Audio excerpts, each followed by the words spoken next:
Welcome, vigorous mortals, to the legendary Ghost Library of DSA. My name is Theodore Wilford Carter Stanford III, and I am your librarian and guide today. Particularly around this time, the land of the living and the land of the dead come very close together. Today you'll be interacting with some of our most renowned writers who have sadly passed on. Those writers include Mary Shelley, author of Frankenstein; Bram Stoker, author of Dracula; Edgar Allan Poe, wonderful poet and literary critic; Joyce Bryant, the Black Marilyn Monroe; Ray Charles, blues and soul singer; and many more legendary writers.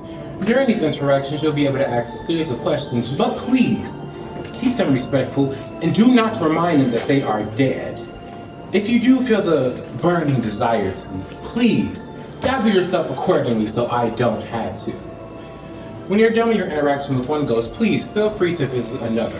When your visit to the library is complete, please exit through the back portal to return to the mortal world as you know it. Though I must warn you, many guests that come to the library develop such deep connections with the ghosts, they feel the need to capture them on their personal devices. Don't be that person, for the ghosts have already been captured on DSA's YouTube channel for your enjoyment later. Let's see. Have you all signed the liability waivers already?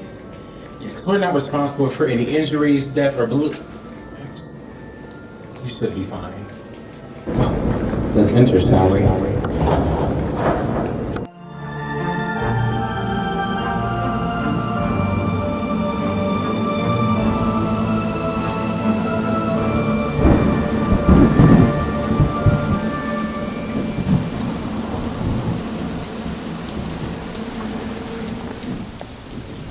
Last night you were dreaming and I heard you say,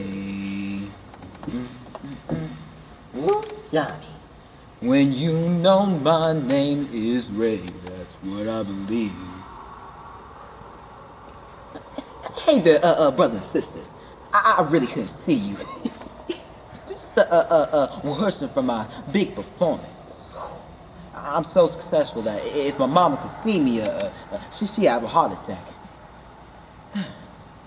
It was only me, my mama, my father, and my little brother. We lived a simple life down in Florida. Mom was a sharecropper, and my dad was a mechanic. And my little brother, well,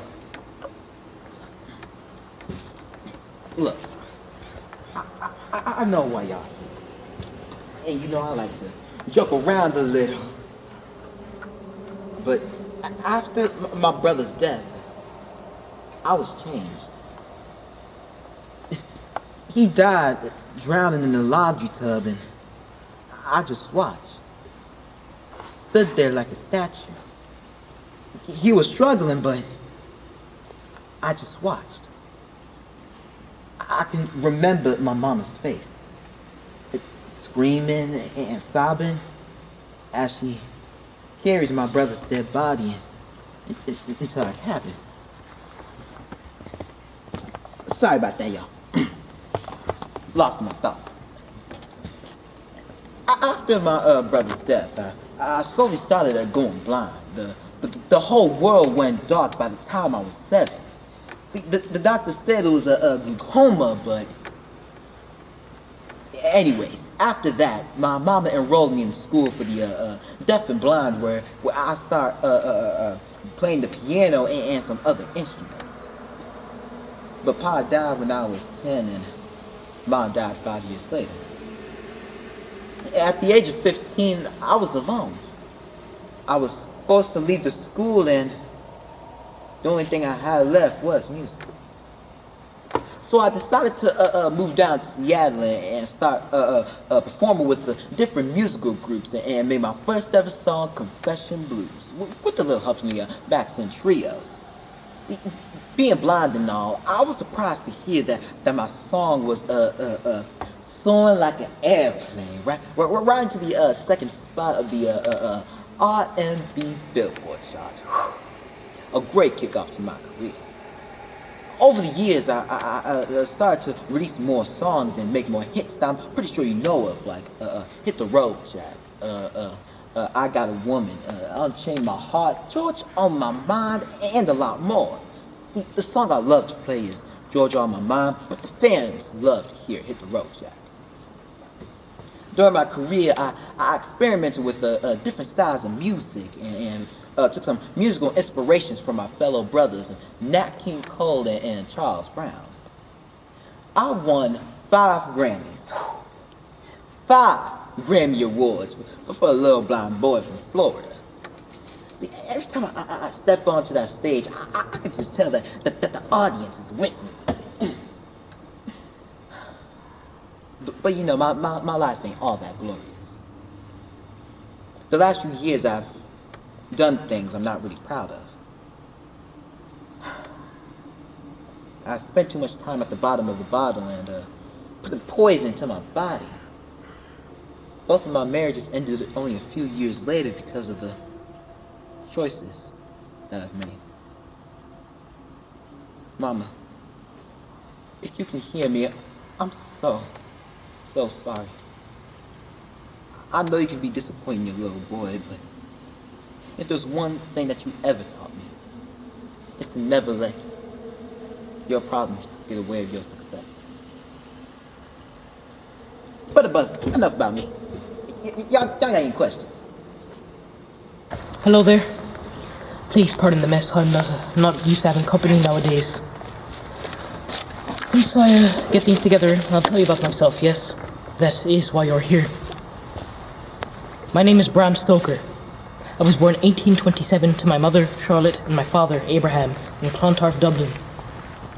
I was bedridden with a strange illness to the age of 7. 7 long years I spent in a bed, forcing whatever medicine the doctors gave my parents down my throat.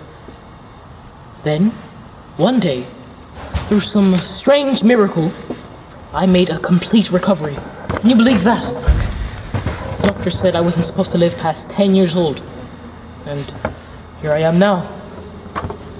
After I overcame my illness, I grew stronger. I went to elementary in Dublin, in a Catholic school near my home. I went to college in Dublin too, Trinity College to be specific. There I was named University Athlete. I was still plagued by a sickness though, this one much more puzzling. After I graduated, I spent my time as a theatre critic, and one day, my work caught the attention of Sir Henry Irving. He was one of the greatest actors to ever touch a stage, and such an amazing man. His intellect, his personality, his creativity, it was perfect. He even had his own theatre company, which he asked me to manage. One day, whilst on tour, in 1878, I met my wife, Florence, who then had my dear son Noel a year later. And yet I could not love her. In fact, I hated her. Day after day after day, my hatred for that woman grew more and more and more for the way she treated our son. She would beat him bloody if he were to step on a dress of hers. She'd constantly lock him out in the snow. She valued her appearance and her status more than our family, and that angered me to no end. Not only that, but there was no emotional attachment between us. Yes, we have a child. Yes, we are married, but it's empty. There's nothing there. I then realized that what plagued me wasn't an illness, but instead a curse. A curse that no priest or exorcist from any church could ever absolve me of. A curse that I would have to bear for the rest of my life. And it wasn't until I met Oscar Wilde that I found the answers I longed for and a warning. A warning to be cautious with what you show to people. Oscar was cursed as I was, yes, but he was bold. I envied that until he became too bold. As a result, he's somewhere, but not here, whilst I am. One night, after a rather fine dinner I treated myself to, I had a chilling nightmare. Visions of bloodthirsty, evil creatures of the night that preyed upon the innocent. It was terrifying, but it was beautiful. This was different from any other nightmare I'd had. This spoke to me in a way that I had to act upon. The morning after, I grabbed my pen, I grabbed my papers, and I wrote. And I wrote, and I wrote, and I wrote until there was nothing left.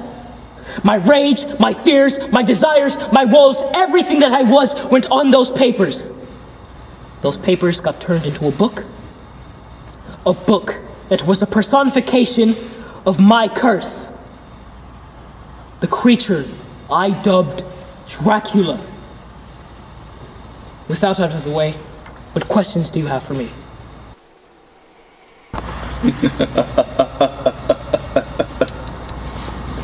I'm going to ask you a question. Have you ever wondered about what lurks in the shadows? Do you get the same faceless visitors in your dreams that I see? For years, those figures haunted me. Thin, black, faceless humanoids that presses their victims' chests in their sleep, making it hard for them to breathe and wake up. Hello there. I'm Howard Phillips Lovecraft, but most call me H.P. Lovecraft. I was born in Providence, Rhode Island. I was the only child living with my mother, aunts, and grandparents. In my early teen years, my grandfather educated me on weird tales of winged horrors and deep, low moaning sounds that he created for my entertainment. So when my mother and aunt wore black dresses to a funeral, it terrified me. I started having nightmares, but I called them night gaunts. This began my infatuation with fictional horror. I wanted to learn more about what's out there in the abyss. I wanted to dig deep into the unknown. But the more you think, the more you get lost in your own mind. In New York City, I came across a group of people, and we became the Lovecraft Circle. My friends in the Lovecraft Circle were poets, and some of them wrote about crime. I personally stayed within the deepest parts of horror, the creepy, the weird, and the freakish. My best creation is Cthulhu, a 150 feet tall monster with an octopus head, big claws, and long, narrow wings. Even the sight of Cthulhu can drive a person to madness. Terrifying, is it not? Of course it is. If you are infatuated with the unknown like I am, you always want to know more. Humans see things only as we are constructed to see them and can gain no idea of their absolute nature. Imagine reading a fictional story and slowly realizing it was true. Imagine if there was actually a monster under your bed. This might be ramblings of a madman, but the oldest and strongest kind of emotion is fear. And the strongest kind of fear is the fear of the unknown. Boy, who am I kidding? Why would I expect anything more of my managers? They've let countless people into my dressing room before. I guess I can trust you, though. Just don't ask too many questions. I prefer to keep my personal life private. I go by Joyce Bryant, but my name is Ione Emily Bryant. You see, Joyce is more of a stage persona because I consider them to be two completely different people. If you know me personally, you would describe me as sweet, innocent, pure, and naive. But then I became Joyce, bold, brave, sensual, and sexy. I'd say sinful. You see, I grew up in a strict Seventh-day Adventist household, third of 8 children, and I felt like I couldn't breathe. My parents were very religious, and I was young. I wanted to be free. I love my parents dearly, but they had strict values on what an Adventist should and shouldn't be like, so I'm sure you can see they don't approve of my career. I didn't intend on it, though. It all just happened so fast I couldn't keep up. Almost 10 years ago in 46, I got on stage and I sang in a contest as a dare. A joke to win money to make it home. And somehow I won, and I signed a 2-week contract which led to me traveling the world and performing for everyone. It was amazing. I started off making $400 weekly and touring with Catskills Mountains hotels. From there, my career just kept going up and up. My face made it to magazines, and I became known as the voice you never forget. I was so innocent and naive then, making money while disappointing my parents with no idea whatsoever on how the industry could destroy your person. I'm fine. The 50s is when it really happened. I was hot stuff. Young, beautiful, with an even better voice, but that wasn't enough. I was attacked for not having any individuality, and I was asked questions like, why don't you stick to what you know? The blues. Shortly after, I was billed against Josephine Baker, and I was so afraid to be outstaged that I found silver radiator paint, painted my hair. I found a silver slinky fitting dress with a fox fur coat to match, and the second I stepped out on stage, I changed everything. I completely changed my image. I became a sex symbol. The Joyce Bryant, the black Marilyn Monroe, the blonde, bronze bombshell, one of the most beautiful women of her time. I was the first performer, the first black performer to perform at the Elders Hotel, which was so racist that the KKK sent death threats to the owners of the hotel. I performed at Copacabana in New York, in Coconut Grove in Hollywood, and the Apollo in Harlem. And good God, this dress is so uncomfortable. Don't get me wrong, it's absolutely beautiful, designed by Zoe the Windvald, one of the best of the best, but they're so structured to my body that I can't move. I have to be carried up and downstairs, and sometimes I just fight.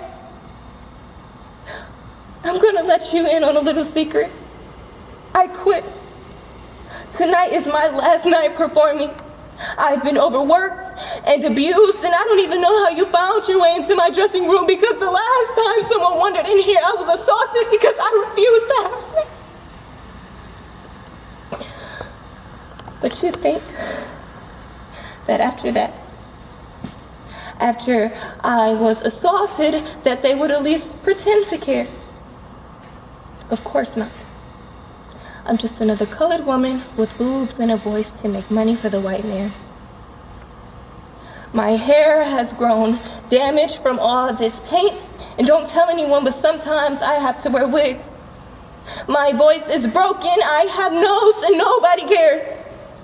Just earlier today, I heard a doctor tell my manager that the only way to heal my throat was if I did cocaine, was extremely addicting, and I've had these issues before. My manager said he didn't care. Just make her sing. People see you and they see a pretty face. They hear you and they hear a lovely voice. But they never truly care about who you are or what you go through behind the scenes. I'm overworked. I do at least 5 shows a week for managers and writers who take credit for my work. Tonight I go out and sing. Tomorrow I go home and I give myself to God. Goodness, I've just been dropping all my feelings all over you. How rude of me. Do you have any questions about my career? Oh, I didn't see y'all standing over there. Well, hey, how y'all doing? Merry Christmas from James Brown. Why don't you stand there, come a little closer? James Brown on, baby. I guess y'all want to know a little about James Brown. That's why you're here, ain't it? You know, many people got their opinions about James Brown. Say I abused my wives, abandoned my children. They say I was mean because I let the drugs get to my head, but they don't know James Brown. They don't know the real James Brown. They don't know the real story about James Brown. I'm here to tell you. I was born May 3rd, 1933, South Carolina, but I spent most of my life in Augusta, Georgia.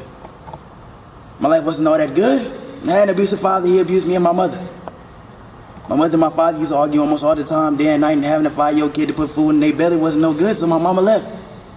Left when it got hard. My father tried to take care of me, even though he couldn't. Only be 2 years later, he'd send me to Augusta, Georgia at my Aunt Honey's. I had to sing and dance to keep money in the pockets. As time went on, as I grew older, I needed to provide for myself as a man. So I tried many careers that didn't work out as well. Wanted to be a pitcher, playing baseball. But I wasn't too good in the one James Brown speed. Wanted to be a boxer, weighing at 175, and I was good too. Killer. Till I got hit upside the head. Guess the other guy was more serious than James Brown was, huh? After many fails and many careers that didn't work out well, I did something I'm fully proud of, believe me. I turned to a life of crime. I Faced 5 to 10 years for robbing a man too. Now, I was only 17 with no proper guidance. But I'm glad them white folks threw me in there. Because I meet the one and only Bobby Bud. Bobby Bud was my brother from another mother.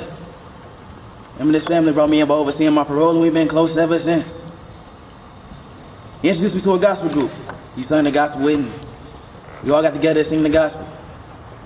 Us just being boys, hanging around in nightclubs. We hung around in a nightclub called Bill's Renovus.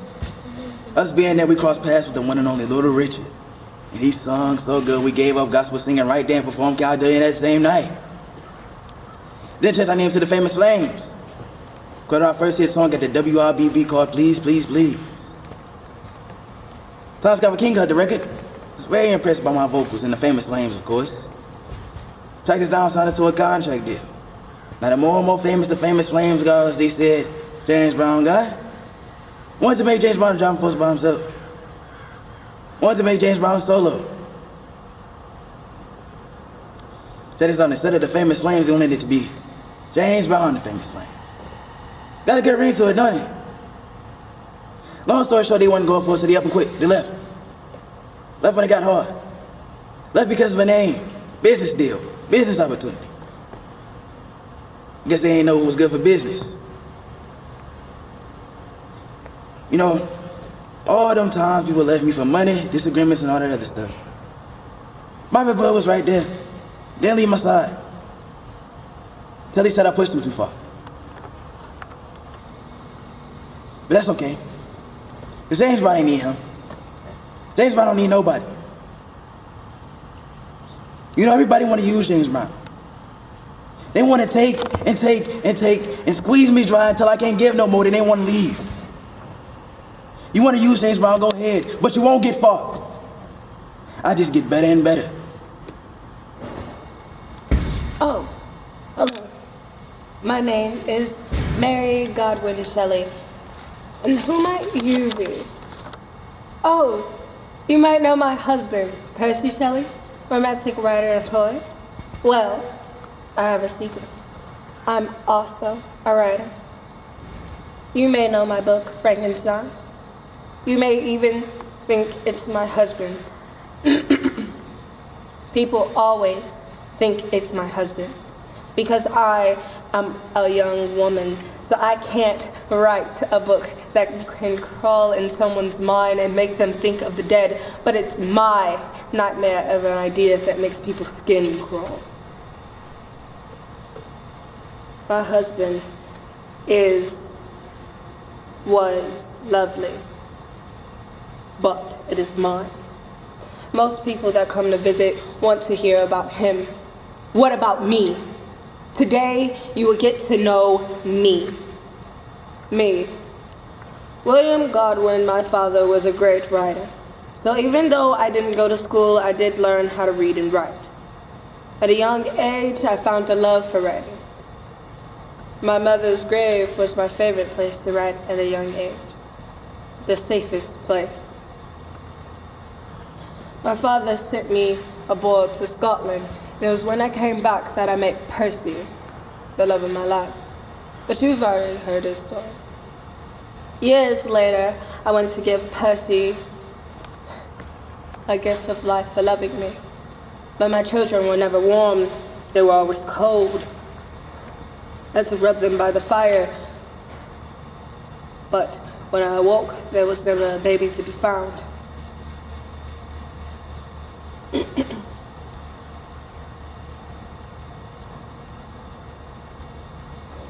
They haunt my nightmares.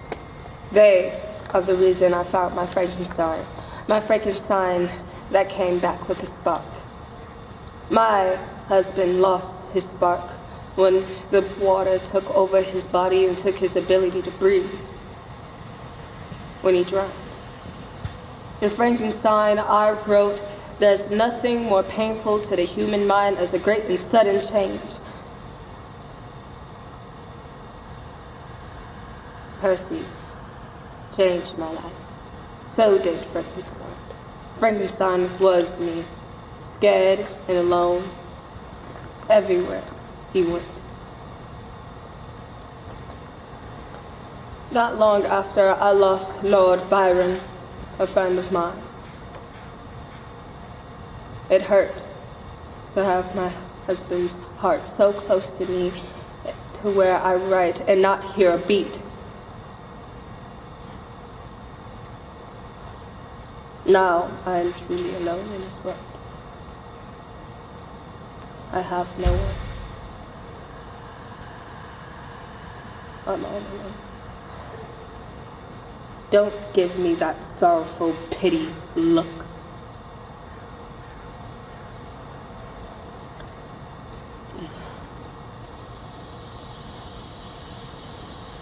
Sorry. I get such bad headaches these days.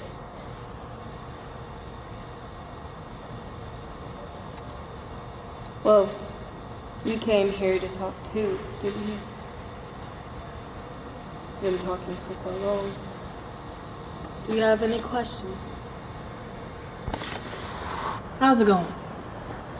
How you feeling? Funky? Groovy? I hope so. I'm Jimi Hendrix, the one and only. Born the 27th of November, 1942 in Seattle, Washington. Now, my name was supposed to be Johnny Marshall, but my daddy changed it because, well, he thought my mama was messing around with different folks when he was back in the war. Moving past that, I love the guitar. I love music. It was a passion of mine. I remember I got my first guitar at the age of 15, and it was something special, you know. Listening to B.B. King and Robert Johnson and Howlin' Wolf. It was something real special. It stuck with me. Just the sound and the style of the music is just stuck with me. Now, Mom wasn't a big fan of it. She was upset that I wasn't focusing on my grades like I was my guitar. I understand that she had a point. I didn't graduate, so I decided to make it up to her and go to the military. So I enlisted in 1961, and, well, I didn't like it very much. If I had to be honest with you, I hated every second of it. Even talking about it makes me sick. But other than that, before I became famous and things like that, I was in a little band. It's called the Prelude Manhattan Club. It wasn't too big of a band, but it was known. The boys in that band was great. I mean, of course they loved me with my riffs and my solo guitar, but man, I wish I could just remember their names. God. But you want to know something? When I was trying to learn the guitar, I tried to read these little music notes, but for some reason I just couldn't. So I was just listening to Hound Dog by Elvis Presley, and I was looking at that music sheet like I was seeing somebody rob a bank, and it was something else. I do remember when my dad got me my first guitar. It was a white Superior Ozark. Man, I used to play my samples on that guitar, the riffs, and it was tuned up. It was real nice, but some knucklehead stole it, and I really haven't had a love for that guitar ever since. But I had to replace it with this Danny Electro, and it's been all right. I mean, if I had to be honest, I feel like my guitar is just like my child. Matter of fact, I think my guitar is gonna be my child, because I don't see any little Jimmys running around here anytime soon. Now, I do remember playing with Jackie Wilson and Ike and Tina Turner. Real nice people, I mean. They pulled one heck of a crowd, you know? All those people screaming their names. It was a real nice experience to play with them. It reminded me of myself a bit, because when I was a boy, I wasn't the center of attention. You know, I was more of the shy type, nervous. Usually I would have nervous breakdowns before my performances, but once I hit the stage and I felt those stage lights hit me, and I just heard the music and heard the fans screaming my name, holding my guitar at my own performance, it was something that came over me. I hear Brenda's got a baby, but Brenda's baby got a brain. Damn shame, the girl can hardly spell her name. That's not our problem, it's up to Brenda's family. But let me show you how it affects the whole community. Alright, cut it. Well, what's up, yo? Tupac Shakur. The studio, this mic, these headphones, all this is my life. I started from the ground up and got here on my own. And yeah, I came from them dirty streets in New York. We moved around a lot. Cramped up, tiny apartment. Me, Setch, Mama, and Mama's boyfriend, Matulu. We moved to Baltimore, Maryland for a little while. Met that scrub Jada Pickett at B-Mill School of Arts. But it wasn't long until we moved again to Marion City, California. But when I got to California, I was exposed to a lot of stuff. First day I got there, I saw someone killed right in front of me. Honestly, felt like life was well steady. We were struggling to get food on our plates, worse than we was when we was in Baltimore. But I needed money, so I quit school, and that's when I really started rapping. I did this hip-hop poetry workshop. I was able to meet Lena Stenberg, and she loved my flow.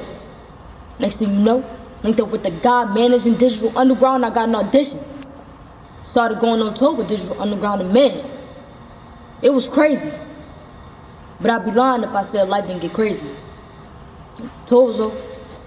Finally felt like I was going somewhere in life. But I couldn't do this background stuff no more. Told Shop I need to do my own thing. And boom, rapped on Digital Underground's album, Nothing But Trouble, on Same Song. After that, started working on my first album. We all know it as Tupacalypse now. But that wasn't my big break. I started getting parts in movies, messing around with the lines. So I started taking my acting career for real, and got parts in other movies. I even got signed to Interscope Records and dropped my first album. Sometimes, I still didn't realize how far I've come. But it also created a bigger target on my back. And life got a little rocky since my first album. But they ain't know what I was really going through, how I really got hit. I've been living that life, and I've been on these streets. Running from the police, selling. I done been through everything and made sure I represented the hood daily. But it wasn't long until he got arrested on some bum sexual assault charges. Booked me for 1 to 4.5 years. But I got built up on my boy Suge, signed to Dept Records on a 3-album contract. And yeah, I heard who shot you. I ain't tripping though. I've been through hell and I'm still standing. Speaking of standing, I've been standing here for a minute. Y'all got some questions for me? Do forgive me, I didn't notice you there. Sometimes I get so immersed in my writing. If you wouldn't mind listening to a few lines, I could use some help. I can't seem to decide between the angels not half so happy in heaven, or the angels not quite as contented in heaven. Goodness, how rude of me. Do forgive me, you've come to hear about me, and all I've done is prattle on about this half-finished poem. But do be warned, my life isn't the happiest of stories. I had a rather unfortunate childhood. My parents passed away early on in my life, and that was only the first of many dreadful events that would occur over the next 2 decades. You see, misfortune seems to follow me everywhere I go. I'll admit, I've grown rather fond of it, as if it were an old friend. It's part of the reason I find myself writing about it so often. Melancholy is to me what air is to other people. It's always present, always there, always lurking in the corners of my mind, always beating out its steady sound, a low, dull, quick sound, much such a sound as a watch makes when enveloped in cotton. An errant heartbeat that is always sounding in my ears, reminding me every day that the deeds we ponder and the thoughts we embrace will drive a man's mind to madness, but never quite tip it over the brink. The mind of a madman is quite a fascinating place, you know. But I digress. When I was only 3 years old, I was separated from my siblings and sent to live with my foster parents, John and Frances Allen, on the tobacco plantation in Virginia. I never liked John. He wanted me to follow in the family tobacco business. But even at that young age, I could hear the pen calling out to me. We went to London for several years where I was schooled, and when we returned to America and I came of age, I left home to go to university, the first taste of freedom I'd had since living with the Allens. John refused to help pay for my tuition, and I was forced to leave school. I joined the military for some time, but was eventually kicked out. That's when I decided to take my career as a writer more seriously. Of course, John didn't support me at all, so I did what any sensible person would do. I ran away. To Boston.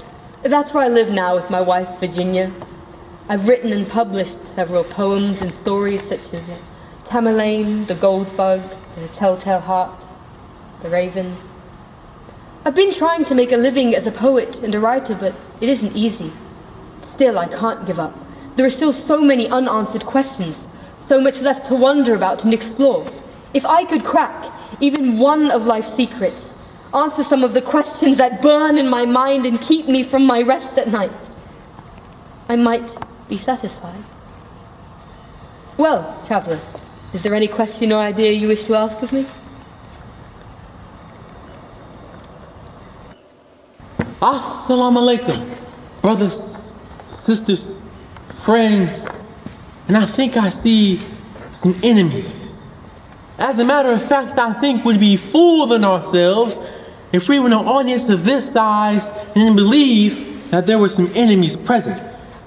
I was just in the middle of writing my speech, the ballot or the bullet. My name is Malcolm X, and I was born on May 19th, 1925, to my mother Louise Little, who was a seamstress, and my father Earl Little, who was a Baptist preacher.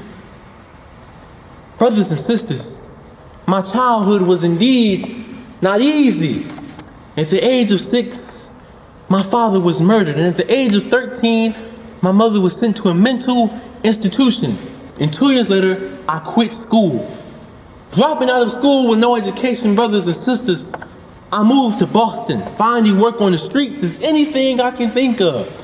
A shoe shiner, a drug dealer, a gambler, and even a burglar. I was given the nickname Detroit Red.